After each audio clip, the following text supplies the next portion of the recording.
안녕하십니까. 사형제 폐지 결의안에 대한 말씀을 드리겠습니다. 우리 정부가 사형 폐지를 위한 시민적 및 정치적 권리에 관한 국제규약 제2선택의정서에 조속히 가입할 것을 촉구합니다. 우리나라는 1997년 12월 30일 마지막 사형 집행이 있었습니다. 현재 61명의 사형수가 구치소에 수감되어 있습니다. 21년째 사형 집행을 중단하고 있어서 실질적 사형 폐지국으로 분류되지만 아직까지 사형제도가 그대로 유지되고 있습니다. 일부에서는 사형제가 필요하다는 의견도 있습니다. 하지만 사형은 우리 헌법과 국제인권규약이 규범이 보장하는 인간의 존엄성, 생명에 대한 권리, 그리고 비인도적 형벌을 받지 아니할 권리를 침해하는 조치입니다.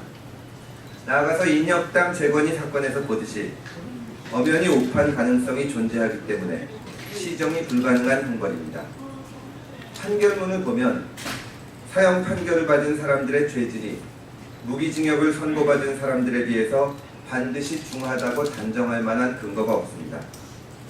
15대 국회인 1999년 유재건 의원이 사형 폐지 특별 법안을 발의한 이후 6번의 사형제 폐지 법안이 발의되었습니다. 특히 17대 국회와 19대 국회에서는 제적 국회의원 수 절반을 훨씬 넘는 국회의원들이 공동 발의했지만 매번 제대로 심의되지 못한 채 임기 만료로 폐기됐습니다. 사형제 폐지는 거스를 수 없는 세계적 흐름입니다. 2018년 3월 현재 모든 범죄에 대해 사형제를 전면 폐지한 국가는 106개국으로 2013년 말 98개국보다 8개국이 늘어났습니다. 우리나라처럼 사실상 사형제를 폐지한 국가는 29개 국가입니다. 법률적 또는 사실적 사형 폐지국은 전 세계 198개국의 3분의 2가 훨씬 넘는 135개국에 이릅니다. 나아가 유엔은 사형제 폐지를 선포한 지 오래입니다. 1989년 유엔은 궁극적으로 사형제 폐지를 목적으로 하는 시민적 및 정치적 권리에 관한 국제규약 제2선택의정서를 채택하였습니다. 자유권규약 제2선택의정서 가입 당사국은 85개 국가이지만 우리나라는 아직까지 여기에 가입하지 않고 있습니다. 자유권규약 제2선택의정서는 사형 폐지를 위해 필요한 조치를 취할 의무를 부과한 것으로서 가입의 전제 조건이 아니라 가입 후 부과되는 의무라는 점에서 국내법과 충돌되지도 않습니다. 문재인 대통령도 사형제 폐지 입장을 분명히 했습니다. 이에 우리 정부가 시민적 및 정치적 권리에 관한 국제규약 제2선택의정서에 가입하고 이를 계기로 올해 12월에 유엔 총회에 상정될 사형집행 모라토리엄 결의안에 찬성할 것을 촉구합니다. 2018년 10월 5일 국회의원 국회에서 다음은 국제 엠네스티에서 입장을 발표하겠습니다. 안녕하십니까. 국제 엠네스티 이슈 프로젝트 팀장 박승철입니다. 오늘 이경원 사무처장의 기자회견문을 대독하도록 하겠습니다. 한국은 사형 모라토리엄 선언에 나서야 합니다. 2018년 10월 10일은 세계 사형 폐지의 날입니다. 국제 엠네스티는 한국이 사형 폐지의 첫 단계로서 사형 모라토리엄을 즉각적으로 선언할 것을 요구합니다. 국제 엠네스티는 범죄의 성격, 유무죄 여부, 집행의 방식과 관계없이 모든 범죄에 대해 사형 집행을 반대합니다.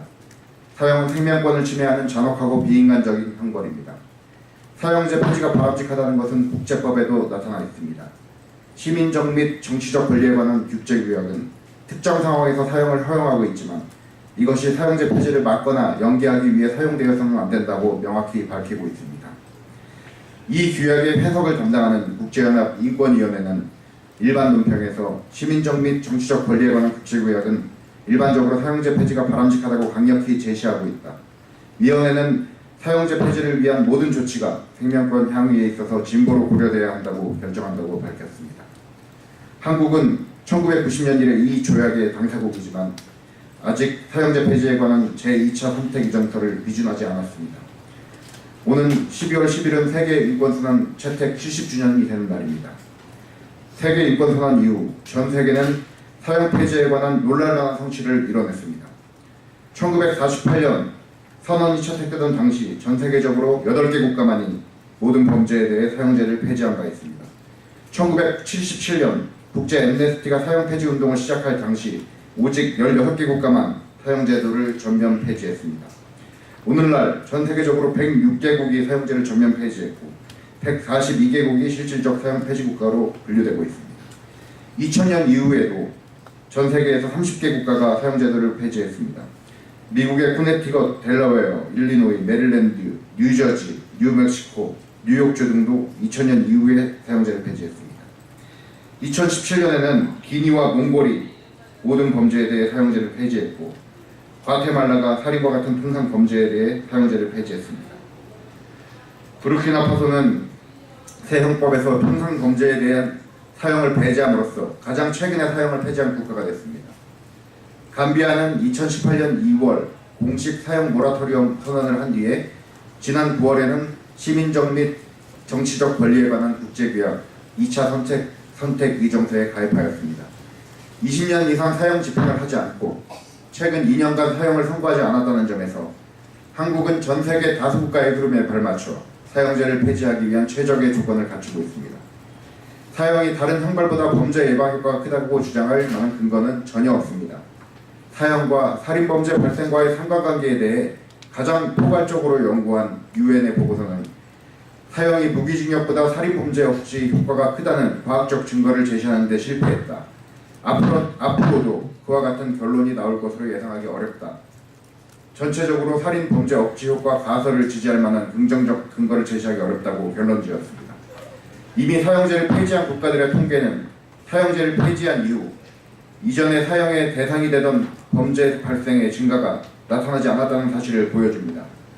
캐나다에서는 사형제를 폐지하기 1년 전이었던 1975년에 인구 10만 명당 살인 범죄 발생률이 3.09였지만 1980년에는 2.41로 하락하였습니다. 인권 보호와 증진에 관련하여 사형제를 유지하는 현재 한국의 상황은 결코 수용할 수 없는 선택지입니다. 세계 사형 폐지의 날에 즈음하여 국제 엠네스티는 한국 정부가 사형제를 전면 폐지할 것을 촉구합니다. 사형제 폐지가 보류된 상황에서 국제 엠네스티는 우선 한국 정부가 다음과 같은 조치들을 취할 것을 요구합니다. 공식적인 사형 모라토리엄을 즉시 선언하고 현재 사형수들은 다른 형벌로 전환해야 합니다. 73차 유엔 총회에서 사형 모라토리엄 결의안에 찬성 투표해야 합니다. 시민적 및 정치적 권리에 관한 국제규약 제2차 선택 의정서에 즉각 가입해야 합니다. 이상입니다. 2018년 10월 5일 국제 엠네스티 한국지부 사무처장 이경우. 감사합니다.